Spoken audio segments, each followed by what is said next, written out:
আজ আপনাদের সাথে একটি কথা শেয়ার করি। আচ্ছা, কষ্ট ছাড়া কি কখনো কেষ্ট মেলে? আবার কষ্ট করলে কি কেষ্টটা চলে আসে? সত্যি বলতে সবকিছু হচ্ছে নিয়তি। এই যে দেখুন, কত কষ্ট করে ভিডিও করছি, এডিটিং করছি। যতটা কষ্ট করছি ততটা কি দর্শকের কাছ থেকে ভালোবাসা পাচ্ছি? কিন্তু তা ঠিক।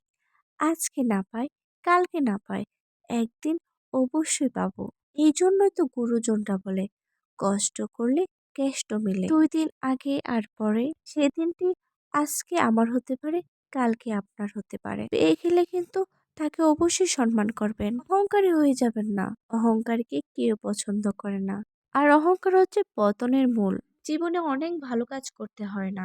২, ৪, ৫ টি কাজ যদি আপনি সঠিকভাবে করে থাকেন তাহলে দেখবেন সবকিছু অটোমেটিক ঠিক হয়ে যাচ্ছে। এজন্যই তো বলা হয় এত ভালো ভালো নয়। আমার ভিডিও কেমন হয় অবশ্যই জানাবেন।